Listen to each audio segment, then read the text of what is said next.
युवराज उस किताब को पढ़ते हुए कहता है, उन्हें लगा था कि अब जब उनकी पूरी शक्तियां खत्म हो चुकी हैं और उनका ऊर्जा स्तर किसी आम इंसान जैसा हो चुका है, तो अब वो प्रेत उन्हें नहीं ढूंढ पाएगा और वो आराम से अपनी जिंदगी जी सकते हैं।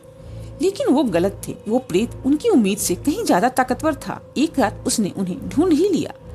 जब उस प्रेत ने उस परिवार की वंशज एक औरत को ढूंढा, तब वो औरत माँ बनने वाली थी। उस प्रेत के लिए उस औरत को मारना पहले से बहुत ज्यादा आसान हो गया था, क्योंकि उस औरत के पास अपने पूर्वजों की तरह शक्तियां नहीं थी। वो प्रेत मारने से पहले एक अघोरी हुआ करता था, इसलिए उसके पास एक सामान्य प्रेत से कहीं ज्यादा शक्तियां थी। जब उस औरत को मारने के लिए उस प्रेत ने उसे हाथ लगाया, तो उसे एक बात पता चली। उसे पता चला कि भले ही ये वंश अपनी शक्तियों को खो चुका है, लेकिन आगे चलकर इस वंश में एक लड़की का जन्म होगा जिसके पास शक्तियां तो नहीं होंगी, लेकिन कुछ अलग तरह की काबिलियत होंगी। उस प्रेत को ऐसा एहसास हुआ कि उस लड़की का इस्तेमाल करके वो फिर से अपना शरीर पा सकता है, इसीलिए उसने उस औरत को नहीं मारा और उसके बच्चे को इस दुनिया में आने दिया। अब उस प्रेत का बस एक ही मकसद है, वो इस वंश को सिर्फ तब तक बढ़ने देना चाहता है जब तक उस लड़की का जन्म ना हो जाए जो उसे इस प्रेत योनि से मुक्त कर सकती है। वो प्रेत इस वंश की औरतों को सिर्फ तब तक जिंदा रखता है जब तक वो माँ न बन जाए। जब वो बच्ची अपने जीवन के लिए अपनी माँ पर निर्भर नहीं रह जाती, तो वो प्रेत उस औरत को जान से मार देता है और उस वंश के अगली पीढ़ी का इंतजार करता है। अपना शरीर पाने की लालच में वो अपने उस काम को पीछे छोड़ चुका है जो काम उसे मारीच ने सौंपा था। अब वो बेसब्री से उस बच्चे का इंतजार कर रहा है जो उसे उसका शरीर वापस कर देगी, और जब उस प्रेत को वो लड़की मिल जाएगी, फिर वो उसकी मौत के साथ अपना शरीर भी पालेगा और इस वंश को खत्म भी कर देगा। ये कहते हुए युवराज खामोश हो जाता है। अब उस कमरे में पूरी तरह से सन्नाटा फैल गया था। इस वक्त वहां सिर्फ उन सब के सांसों की आवाजें ही आ रही थी। सभी शॉक्ड होकर युवराज को देख रहे थे। अब सभी को समझ आ गया था कि अभिज्ञान सुहानी के पीछे क्यों पड़ा था और उससे वो क्या चाहता था। निशा उस कमरे की खामोशी को तोड़ते हुए कहती है, अब तो अभिज्ञान उन अघोरियों के पास कैद है, तो अब सुहानी को उससे तो कोई खतरा नहीं है ना। समायरा पूरे कॉन्फिडेंस के साथ कहती, नहीं, वो प्रेत अब कभी उन अघोरियों की कैद से आजाद नहीं हो पाएगा। अर्णव एक गहरी सांस लेकर कहा, ओह गॉड, ये सब कितना कॉम्प्लिकेटेड है। मुझे तो लगा था कि वो साया मृदुला की तरह बस एक आत्मा है, लेकिन ये तो एक राक्षस की आत्मा है जो सदियों से खुद को मजबूत करता आ रहा है। हम उसका सामना कैसे कर पाएंगे? उस रूम में किसी के पास भी अर्णव के इस सवाल का जवाब नहीं था। सभी इस वक्त काफी परेशान लग रहे थे, लेकिन सबसे ज्यादा परेशान युवराज था। हालांकि ये परेशानी उसके चेहरे से देखी नहीं जा सकती थी। युवराज खामोश होकर उस किताब के शुरू के कुछ पेजेस को बार बार देख रहा था। उसे देखकर ऐसा लग रहा था जैसे उसे किसी बात का अंदाजा हो गया है।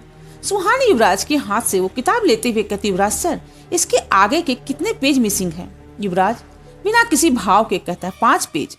सुहानी कुछ सोचते हुए कहती, इसका मतलब हम अभी भी ये नहीं जानते कि इसकी शुरुआत कैसे हुई थी। युवराज सुहानी के सवाल का कोई जवाब नहीं देता, लेकिन समायरा कहती, हाँ, हमें अब ये पता करना है कि तुम ही उसकी मौत का जरिया क्यों हो, कोई और क्यों नहीं। विवेक कुछ सोचते हुए कहता, मतलब ये बात वो अघोरी और भैरवनाथ के गुरु भी अच्छे से जानते थे, इसीलिए उन्होंने तुम्हें और युवराज सर को प्रोटेक्ट करने की कोशिश की।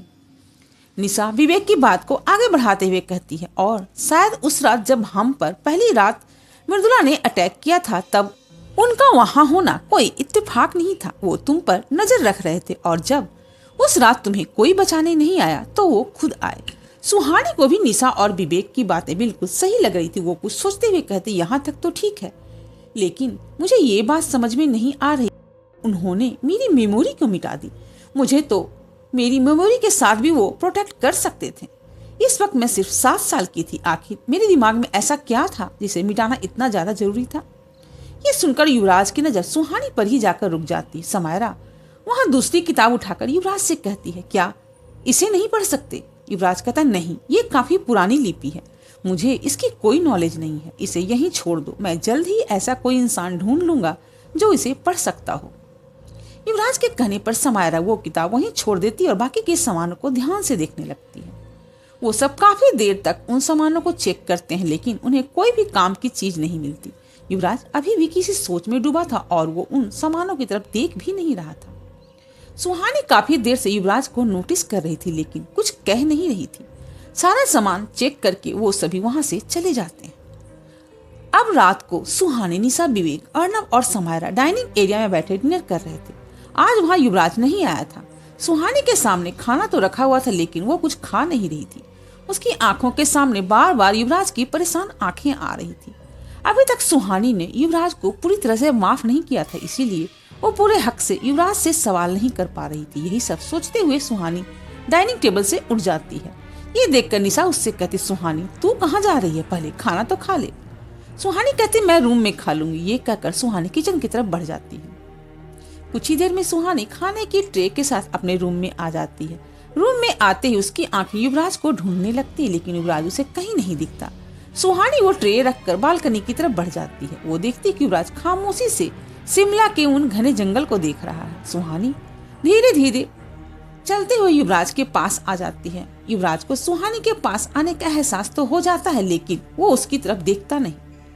सुहानी युवराज के पास आकर उस जंगल की तरफ ही देखते हुए कहती, आप डिनर के लिए क्यों नहीं आए?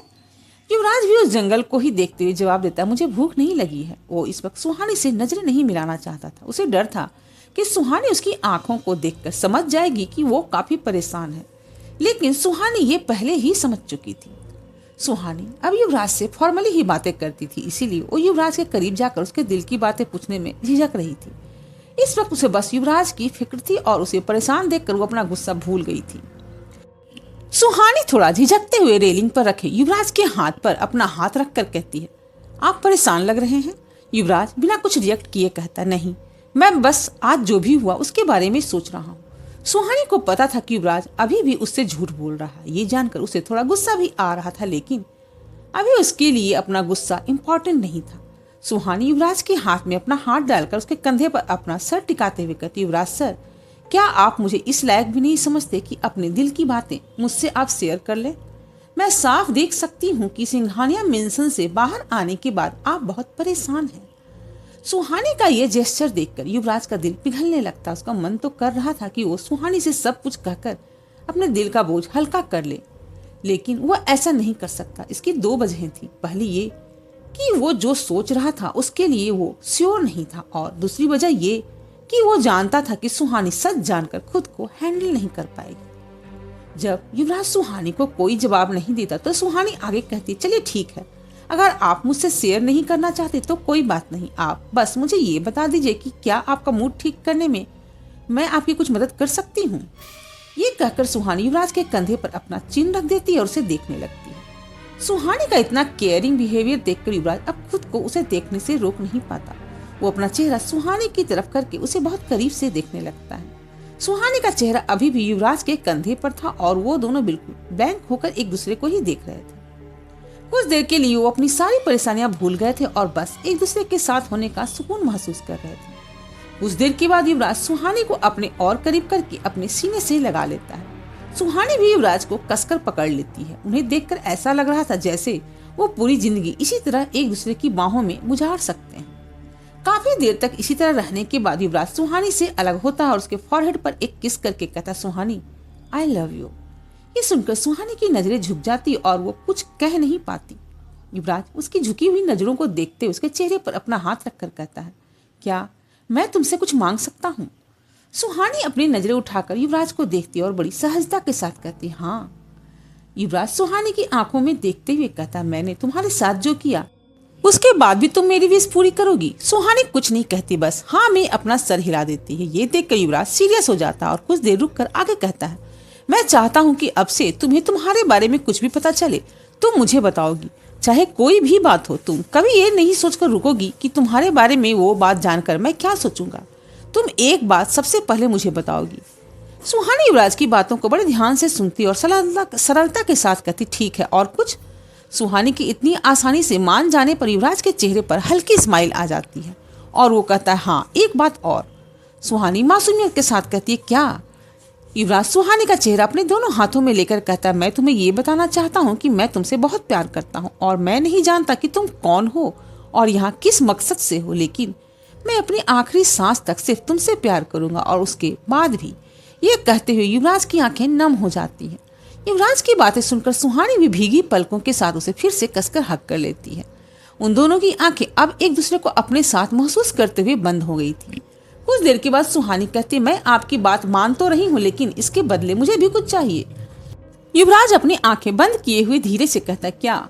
सुहानी कहती, अगर अगली बार कभी आपको मेरी जान बचाने के लिए भी मुझे खुद से दूर करना पड़े तो आप ऐसा कभी नहीं करेंगे। आपके ऐसा करने से मैं बच पाऊंगी या नहीं मुझे नहीं पता, लेकिन आपसे दूर होकर पक्का मर जाऊंगी। सुहानी की बातें सुनकर युवराज सुहानी पर अपनी पकड़ और भी मजबूत करते हुए धीरे से कहता, और कुछ? सुहानी कुछ याद करते हुए कहती, हाँ एक और बात। युवराज कहता, क्या? सुहानी युवराज को धकेल कर खुद से अलग करते हुए कहती, अब अपने फेस पर एक स्माइल ले आइए और चलकर खाना खा लीजिए, मुझे बहुत जोर से भूख लग रही है। युवराज सुहानी को घूरते हुए कहता, तुमने अब तक खाना नहीं खाया? सुहानी ना में अपना सर हिला देती। युवराज कहता, क्यों? सुहानी शिकायत भरी अंदाज में कहती, मुझे किसी ने कहा था कि पति के खाए बिना खाना नहीं खाना चाहिए, और मेरे पति को तो मेरी फिक्र ही नहीं है। खुद तो सुपर ह्यूमन है, बिना खाए कई दिनों तक रह सकते हैं, लेकिन मैं तो एक नॉर्मल इंसान हूँ ना। उन्हें तो पता ही नहीं कि मुझे भूख भी लग सकती है।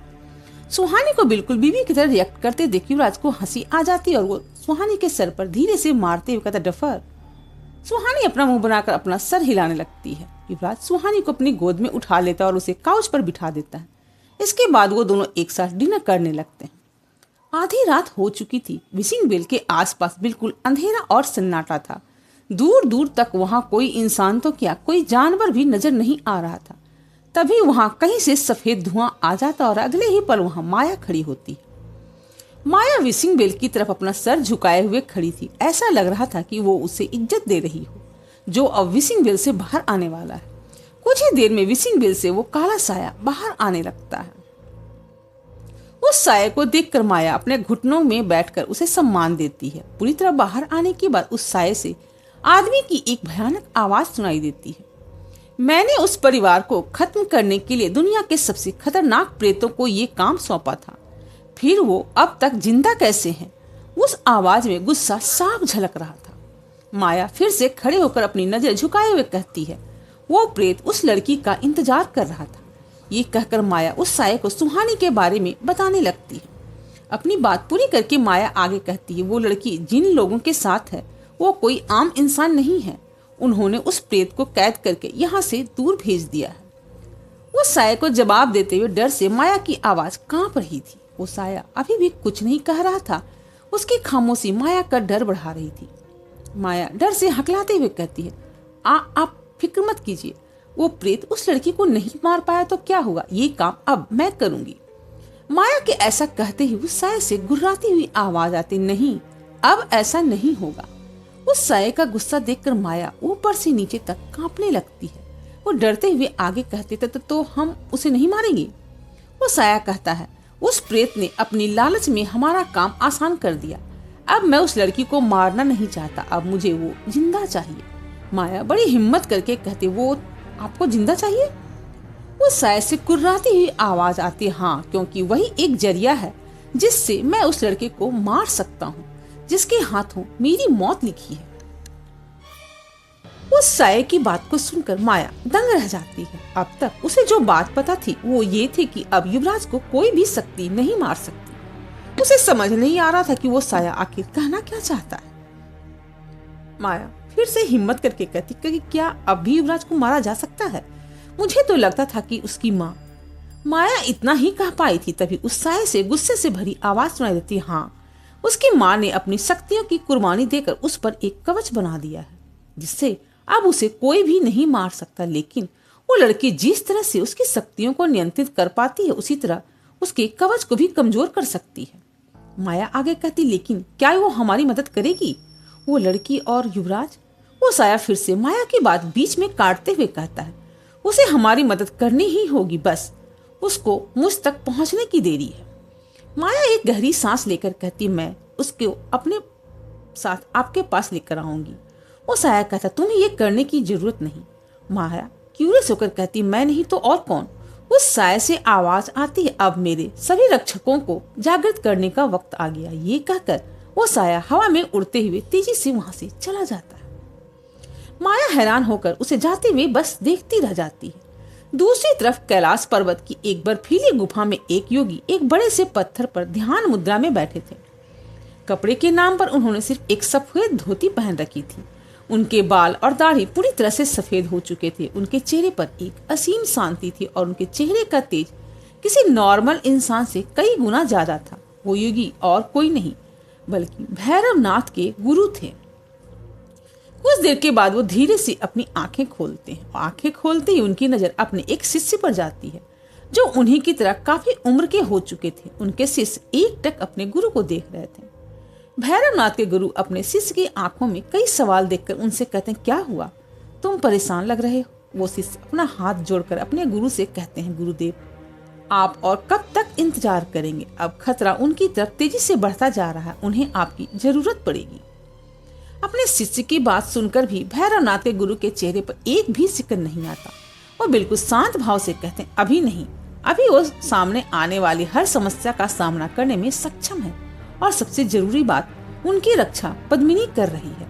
उसके रहते हुए उन बच्चों को हमारी जरूरत कभी नहीं पड़ेगी। उनके शिष्य कहते हैं, गुरुदेव पद्मिनी युवराज की रक्षा इसलिए कर रही है क्योंकि वो पद्मिनी का वंशज है, लेकिन आप अब तक उस लड़की की रक्षा क्यों कर रहे हैं। भैरवनाथ के गुरु एक हल्की मुस्कान के साथ कहते हैं, वक्त आने पर तुम्हें अपने सारे सवालों के जवाब मिल जाएंगे।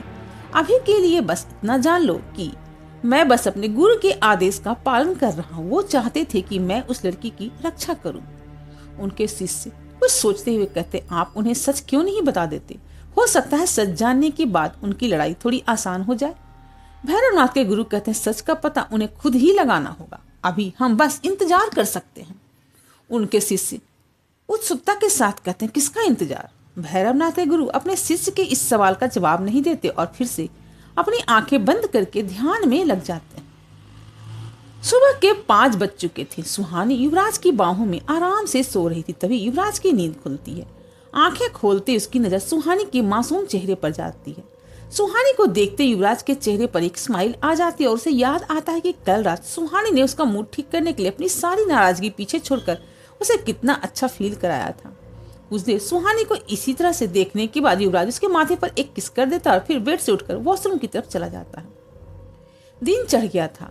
सुहानी मिरर के सामने खड़े होकर ऑफिस जाने के लिए तैयार हो रही थी। तभी युवराज रूम के अंदर आता है और वहां सुहानी को देखकर वो खुश हो जाता है। सुहानी मिरर से ही युवराज को देखती है। अब युवराज कल रात की तरह उदास और परेशान बिल्कुल भी नहीं लग रहा था। ये देखकर सुहानी थोड़ा रिलैक्स होती है और तैयार होने लगती है। युवराज अपने चेहरे पर हल्की स्माइल लिए हुए सुहानी के पास जाता है और उसे पीछे से हक करके बड़े प्यार से उसके कान में कहता है, गुड मॉर्निंग। युवराज के ऐसा करने पर सुहानी अपनी जगह पर जम जाती। उसे युवराज के ऐसे बिहेवियर की आदत नहीं थी। उसका चेहरा पूरी तरह से लाल हो गया था और वो अपनी नजर उठाकर युवराज को नहीं देख पा रही थी। युवराज सुहानी को मिरर में साफ साफ देख पा रहा था और वो इस तरह से बिहेव करते हुए उसे बहुत प्यारी लग रही थी। एक तरफ सुहानी को जहां युवराज के इतने पास होने से खुशी हो रही थी, तो वहीं वो बहुत अनकंफर्टेबल भी हो रही थी। उसे समझ में नहीं आ रहा था कि वो कैसे रिएक्ट करे। तभी उसे जैसे कुछ याद आता है और वो युवराज के पेट में अपने कोहनी से मार देती है। युवराज को हल्का दर्द होता है और वो हैरानी से पीछे हट जाता है। सुहानी अपने हाथ में रखा हुआ कॉम युवराज की तरफ पॉइंट करते हुए कहती है, आ गए अपने बेस्ट फ्रेंड से सारी बातें शेयर करके। सुहानी का ये बिहेवियर देखकर युवराज चौंक जाता और अपनी भौएं सिकोड़ते हुए कहता, बेस्ट फ्रेंड। सुहानी अपने चेहरे पर एक फेक स्माइल लिए हुए कहती, हाँ आपकी वो सहेली समायरा, वही तो एक काम की इंसान है आपकी लाइफ में, हम सब तो बस नालायक ही हैं। युवराज परेशान होकर कहता, अब समायरा बीच में कहाँ से आ गई। युवराज अपनी आंखें छोटी करके कहती है, बीच में वो नहीं आई, बीच में तो मैं आ गई हूँ आप दोनों के। कल जब मैंने आपसे पूछा कि आप परेशान क्यों हैं, तो आपने मुझे नहीं बताया। आई एम श्योर आपने समायरा को अब तक बता दिया होगा। युवराज सुहानी को समझाने की लाख कोशिश करते हुए कहता, सुहानी ऐसा कुछ भी नहीं है, मैंने उससे भी शेयर नहीं किया। और अचानक से तुम्हें ये क्या हो गया, कल तक तो तुम इतने अच्छे से बिहेव कर रही थी। सुहानी अपना मुंह फेरते हुए कहती है, कल आपका मूड खराब था इसीलिए। युवराज कंफ्यूज होकर कहता, तो क्या तुम मुझसे अच्छे से तभी बात करोगी जब मेरा मूड खराब होगा। सुहानी कहती, हाँ शायद। ये सुनकर युवराज के चेहरे पर हल्की स्माइल आ जाती और वो अचानक से सुहानी का हाथ पकड़कर उसे अपने करीब खींच लेता है और अगले ही पल उसकी कमर को कसकर पकड़ लेता है। कुछ देर तक तो सुहानी को समझ में नहीं आता कि अभी अभी उसके साथ क्या हुआ। वो युवराज को खुद से दूर करने की नाकाम कोशिश करते हुए कहती, युवराज सर ये क्या बदतमीजी है, छोड़िए मुझे। युवराज सुहानी के चेहरे से उसके बालों को हटाते हुए कहता, तुम्हें पता भी है बदतमीजी किसे कहते हैं? सुहानी परेशान होकर कहती, वही जो इस वक्त आप कर रहे हैं, छोड़िए मुझे वरना मैं आपके खिलाफ कंप्लेंट कर दूंगी। वैसे भी अर्नब सर अभी घर में ही है। युवराज सुहानी के परेशान चेहरे को देखते हुए कहता, और कंप्लेंट करके क्या कहोगी? सुहानी युवराज की बाहों में छटपटाते हुए कहती है, यही कि मेरा हस्बैंड मुझे टॉर्चर करता है। युवराज सुहानी के गाल को सहलाते हुए कहता, टॉर्चर? तुम्हें नहीं लगता कि अब तुम कुछ ज्यादा ही बोलने लगी हो? सुहानी झल्लाते हुए कहती, आपने मुझे क्या समझा है? मैं इससे भी कहीं ज्यादा बोल सकती हूँ। आप क्या कर लोगे? अपने बॉडीगार्ड से कहकर आप मेरा मुंह बंद नहीं करवा सकते। युवराज हल्की स्माइल के साथ कहता है, इसके लिए मुझे बॉडीगार्ड्स की जरूरत नहीं है। मुझे मुंह बंद करने के और भी तरीके आते हैं, लेकिन वो बात अलग है कि अब तक मैंने वो तरीका ट्राई नहीं किया। युवराज के ऐसा कहते सुहानी अपने हाथ पर चलाना बंद कर देती और अपने लाल चेहरे के साथ आंखें फाड़कर युवराज को देखने लगती। युवराज सुहानी के चेहरे के बिल्कुल पास आकर कहता, अरे मैंने तो सिर्फ उस तरीके के बारे में बात किया है और तुम अभी से शांत हो गई। आई थिंक मुझे ये एक बार ट्राई करना चाहिए, तुम्हें क्या लगता है? युवराज की बातें सुनकर सुहानी के हाथ पैर कांपने लगते हैं। युवराज धीरे धीरे सुहानी के और करीब आने लगता है। युवराज के करीब आने पर सुहानी की नजरें झुक जाती है और फिर उसकी आंखें अपने आप बंद हो जाती हैं। युवराज सुहानी के चेहरे को देखकर एक हल्की स्माइल करता और आगे बढ़ने लगता है, लेकिन तभी फिर से युवराज के बेडरूम का दरवाजा एकाएक खुल जाता है। समायरा फिर से युवराज के कमरे के अंदर आ जाती है और अर्नब भी उसके पीछे पीछे रूम के अंदर आ जाता है। अर्नब समायरा को बिना नॉक किए युवराज के बेडरूम के अंदर जाने से रोकने की कोशिश कर रहा था, लेकिन अब तक काफी देर हो चुकी थी। युवराज जानता था कि उसके घर में अब उसकी प्राइवेसी नहीं रह गई। ये सोचकर उसने रूम का डोर लॉक कर दिया था, लेकिन समायरा इन सब से कहाँ रुकने वाली थी। उसे जो करना होता था वो वही करती थी। दरवाजा खुलने की आवाज सुनकर सुहानी फौरन अपनी आंखें खोलकर दरवाजे की तरफ देखती है। युवराज डिसअपॉइंटेड होकर अपनी आंखें बंद कर लेता है और अपना सर सुहानी के सर पर टेक कर कहता है, क्या अब भी तुम्हें लगता है कि समायरा मेरी बेस्ट फ्रेंड है? युवराज को दरवाजे की तरफ देखे बिना ही एहसास हो चुका था कि उस कमरे में समायरा और अर्नब आ चुके हैं। सुहानी उन्हें देखकर शर्मिंदा हो जाती और खुद को युवराज से दूर करने की कोशिश करती है, लेकिन युवराज अभी सुहानी के उतने ही करीब था और उसे खुद से दूर जाने नहीं दे रहा था। अर्नब भी इस सिचुएशन में काफी ऑकवर्ड फील कर रहा था। वो समायरा के पास जाता और धीरे से उसके कान में कहता है, मैंने कहा था ना, बिना नॉक किए किसी कपल के रूम में नहीं जाना चाहिए, अब चलो यहाँ से। समायरा युवराज और सुहानी से अपनी नजरें हटाए बिना किसी एक्सप्रेशन के युवराज से कहती है, मुझे कुछ जरूरी बातें करनी है। युवराज अभी भी समायरा को ना देखकर उससे छूटने की कोशिश कर रही सुहानी को देखते हुए कहता है, मैंने कितनी बार कहा है कि तुम्हें अंदर आने से पहले नॉक करना चाहिए। समायरा कहती, मुझे इसकी आदत नहीं है। युवराज कहता है, तो अब आदत डाल लो। युवराज को अपनी तरफ ना देखते देखकर समायरा को गुस्सा आने लगता और गुस्से में कहती, मैंने कहा ना, मुझे तुमसे कुछ जरूरी बातें करनी है। युवराज भी उसी अंदाज में कहता, मैंने कहा कि तुम्हें नॉक करके आना चाहिए। इस वक्त ना समायरा युवराज के रूम से जाने के लिए तैयार थी और ना ही युवराज सुहानी को छोड़ने के लिए। अब ये उन दोनों का ईगो बैटल हो रहा था, जिसकी वजह से सुहानी और अर्नब हद से ज्यादा एम्बैरेस फील कर रहे थे। सुहानी इरिटेट होकर युवराज से कहती, युवराज सर आप क्या कर रहे हैं, छोड़िए मुझे, अर्नब सर और समायरा यही है। इधर अर्नब समायरा का हाथ पकड़कर उसे अपनी तरफ खींचते हुए कहता, तुम्हें समझ में नहीं आ रहा क्या कि इस वक्त हमें यहाँ नहीं होना चाहिए? समायरा और युवराज पर अर्नब और सुहानी की बातों का कोई असर नहीं पड़ रहा था। समायरा गुस्से में कुछ कहने ही वाली होती है, तभी युवराज सुहानी की आंखों में देखते हुए कहता, मैं इसी वक्त अपनी वाइफ को किस करने वाला हूँ और मुझे यहाँ किसी के भी होने से कोई फर्क नहीं पड़ेगा। युवराज की बातें सुनकर अर्नब और सुहानी की आंखें हैरानी से लगभग बाहर ही आ जाती हैं। सुहानी अभी भी युवराज को खुद से दूर करने की नाकाम कोशिश कर रही थी। समायरा को अपनी जगह से ना हिलते देखकर अर्नब पीछे से उसकी कमर पकड़कर उसे जमीन से उठा लेता है और उसे रूम से बाहर ले जाने लगता है। अर्नब के ऐसे करने पर समायरा को बहुत गुस्सा आता है, लेकिन इससे पहले कि वो कुछ कह पाती, अर्नब उसे युवराज के रूम से बाहर ले जा चुका होता है। युवराज के रूम से बाहर आकर अर्नब समायरा को नीचे उतार देता है। समायरा गुस्से से अर्नब को घूरते हुए कहती, तुम्हारी हिम्मत कैसी हुई मुझे इस तरह से उठाकर बाहर लाने की? अर्नब भी चिढ़ते हुए कहता, तुम्हारा दिमाग खराब हो गया है क्या? पहले तो तुम एक कपल के लॉक्ड रूम को अपने जादू से खोलकर उनके रूम के अंदर चली गई और फिर उनकी प्राइवेट मोमेंट में इस तरह इंटरफेयर कर रही हो। समायरा कहती, मुझे कुछ जरूरी बात करनी थी। अर्नब कहता, इतना भी जरूरी नहीं थी।